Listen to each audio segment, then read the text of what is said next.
President and Vice Chancellor, as public order, may I, Professor Turi King, present Lord Simon Woolley, a candidate for an honorary degree. Simon Woolley is a Knight of the Realm, a member of the House of Lords, and principal of Homerton College at the University of Cambridge. He is also one of the foremost social and racial equality activists of our age, a tireless advocate for social justice, and a beacon of hope for marginalized communities. He is also a ridiculously proud father. Simon was born in Leicester in 1961 to Lolita, a Windrush generation nurse from Barbados who, due to personal circumstances, had to put him up for adoption. Simon was raised as a foster child, later adopted by Dan and Phyllis, known as Pippi, Fox, who lived on one of Leicester's poorest estates, St. Matthew's. He remembers that money was desperately short, with Pippi looking after neighborhood children in return for money or items in kind.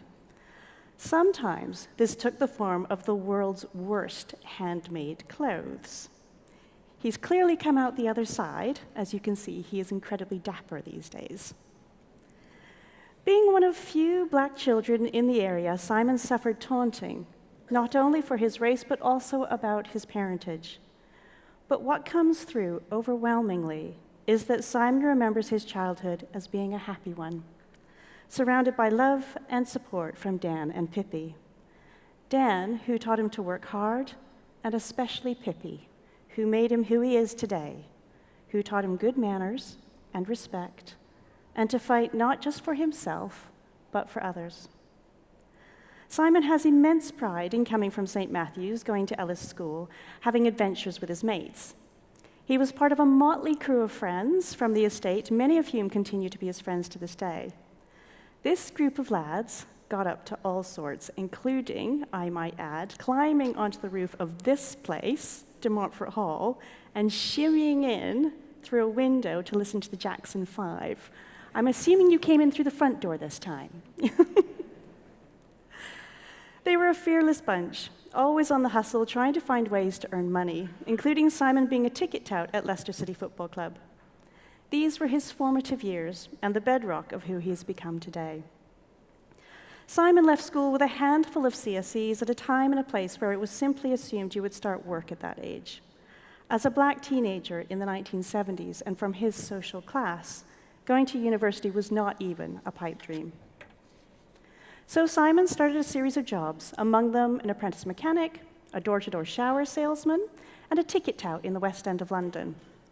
All this experience gave him his first formative lessons in understanding people and, importantly, developing antennae for opportunities. Indeed, this alertness to opportunity is a skill he wants everyone to develop. It was also in his teens, not long after Pippi died, that he met his mum, Lolita, and they have been close ever since. As Simon puts it, people are lucky if they have one mother who loves them. I've had two. At 26, Simon was bitten by the education bug, but not education because he wanted to get to a certain destination, but because he had a thirst for knowledge. He studied Spanish and politics in London, which gave him the opportunity to study in Costa Rica and Colombia. Both of these gave him experiences that developed his interest in issues around equality. Back in London, he joined Charter 88, a group fighting for progressive politics, and it was here that he came into contact with Lee Jasper of the 1990 Trust, an organization set up to protect and pioneer the interests of Britain's black communities. With Lee, Simon founded Operation Black Vote, a groundbreaking organization dedicated to increasing the representation of black and minority ethnic communities in British politics. At that time, there were just 4 black or minority ethnic MPs, about 0.5% of the House of Commons. How different things are now, with around 10% of MPs being from minority ethnic backgrounds, thanks in no small part to Simon's work. Through voter registration drives, education campaigns, and mentoring programs, Operation Black Vote transformed the political landscape. Simon is meticulously nonpartisan in his campaigning, open to working with anyone he feels is truly committed to social and racial equality. 5 years as one of the commissioners of the Equality and Human Rights Commission gave him a further opportunity to promote change. He conceived of, and eventually chaired, an advisory group to the world's first race disparity unit set up by Theresa May to drive social and racial justice across Whitehall. He also pushed hard for universities to adopt the Race Equality Charter, which he co-wrote, with a view to, among other things, giving a framework to push for more Black professors. In 2005, he was offered an OBE, Officer of the Order of the British Empire, for his work on race equality, an honor that Simon politely declined because he felt he couldn't, in all good consciousness, an activist fighting for social and racial justice, take an honor that celebrates the empire, something others have felt before and since.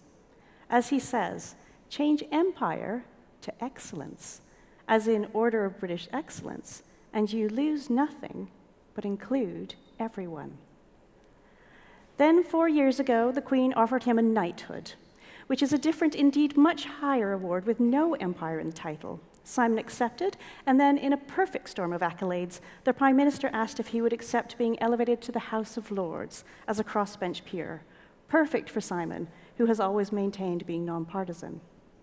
He took his seat in the House of Lords as Baron Woolley of Woodford in 2020. Here he wants to effect change, to bring, as he says, the politics of fairness, opportunity, and dignity into the heart of government. 2 years ago, he became the first Black man to head an Oxbridge College as principal of Homerton College, Cambridge, championing education, knowing that knowledge and empowerment are key to dismantling systemic inequality. Through his work, Simon has forged links, particularly in the US, being mentored and befriended by some of the most revered names in African American activism: Reverend Jesse Jackson, Reverend Al Sharpton, and Martin Luther King III, among others. Simon's strong, decent, and creative leadership is much sought after. In 2020, the then Prince Charles contacted Simon, inviting him for a meeting. He wanted Simon's thoughts and guidance on how Black Lives Matter protesters could be given hope and a sense of belonging. Out of what turned out to be a very long and personal meeting, a strong friendship has been formed, with Simon accompanying him to Barbados to mark when it became a republic. Beyond his many, many professional accomplishments, Simon is known for his warm heart, his strong moral compass, infectious optimism, and generosity of spirit. Today, we celebrate Simon's towering achievements as a political activist. Simon, we are, Leicester is, and I know Pippi would be, incredibly proud of you.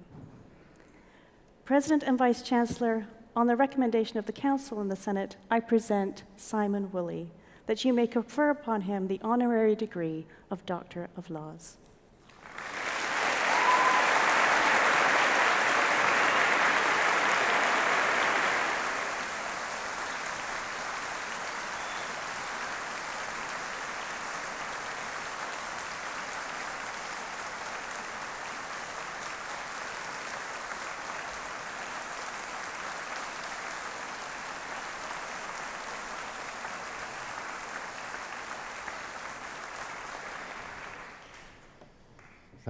Thank you so much, Tor. I'm a little bit overwhelmed.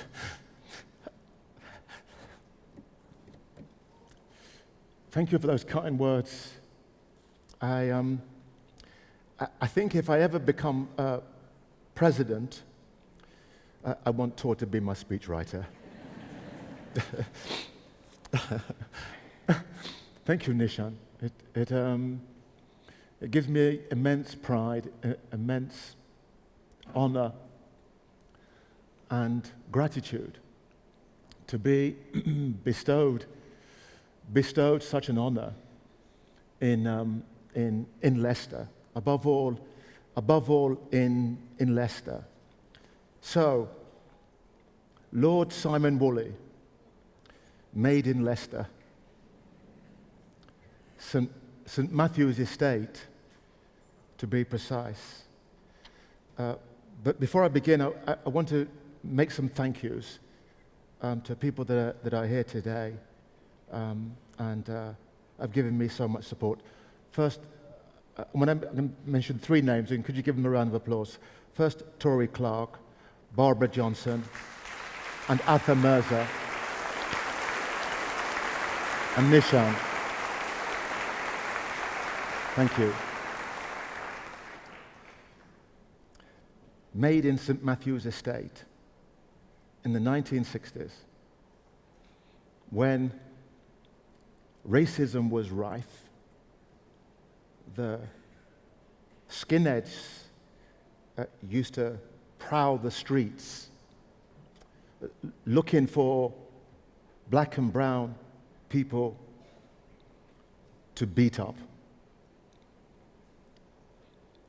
Leicester made me. You know, sometimes we had to fight. Sometimes we had to physically fight those skinheads who would try and terrorize us. Leicester made me. It made me be a good friend.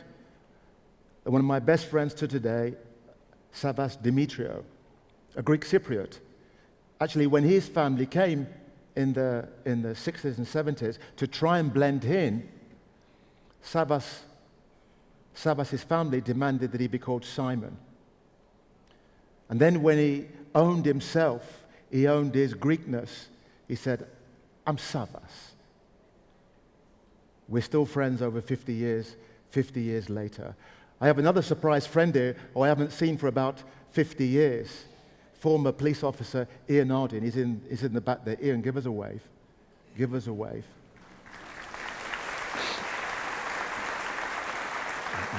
Ian and I went to the Cubs. With Ian, I learned how to be black. I realized what it was to be black. You know, we'd like Muhammad Ali and Pele looked like us. And then Ian and I went to a Cub Scout weekend, and we entered a 3-legged race. There must have been about 12 pairs, 6 on one side, 5 on the other side, me and Ian in the center. On your marks, get set, go. All white pairs but me and Ian. And we started off slowly. And then we got into a rhythm. And then we just flew. And we look back as we crossed the finishing line, and you see all these other couples strewn on the floor, struggling. I thought, damn, that's what it means to be black. Thank you, Ian. Thank you. I have my brother there too. We were both fostered, then adopted. My big brother, Mick Wright, he taught me how to fight. Fight. Because we had to. Give him a round of applause, please.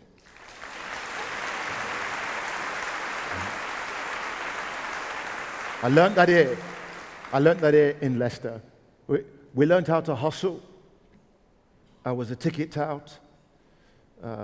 Back then, Gary Lineker was playing for Leicester as a junior, and me and my mates, we would buy their tickets, their complimentary tickets they got for being a Leicester player.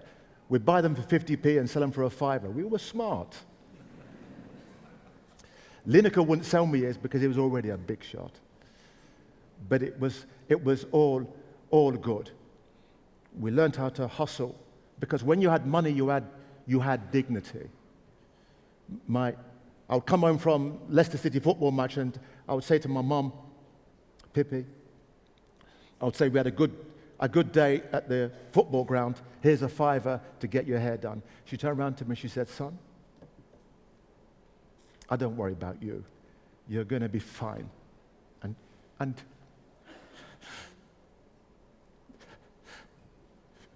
she was right. But it's not just about what you do in those moments, it's what you do thereafter. Through my father, I had the ethics of working hard. But I wanted to do more, and I found that within education. I read the books. I went abroad. I studied. I went to countries where people were fighting for their dignity, prepared to put everything on the line. I said to myself, what excuse do I have not to try and change our world? And so I embarked on a 35-year career of wanting to change our world through politics, through education, being empowered not to ask for justice, but to demand it. And so on this journey, we changed Westminster. I have a new journey where I want to change education. And that's where you come in today. This is not about me. It's about you. It's about all of you bestowed a degree today. My hero, my superhero, Dr. Martin Luther King, you all know that he had a dream that will not be judged by the color of our skin, but by the content of our character. But he had more than a dream. He had a plan. And his plan was to politically empower you, so you have no need to ask for justice, but you can demand it. Now, today is a significant day in your lives. You have been bestowed a wonderful degree. But Dr. King also said this: intelligence is not enough. Being bestowed a degree is a great thing, but true education is about having intelligence plus character. This university has bestowed to you intelligence and character. Nishan and myself, hear this now. Simon says, we're not asking for your success. We're not. Hope your parents and friends and family are listening too. We are not asking for your success. We're demanding it. We demand it. Our society demands it. Can all the graduates please stand up? Stand up. Stand up. Stand up. Stand up. Feel the presence. Feel the presence of your talent. Feel the ambition of what you might do. Made in Leicester. Thank you all very much.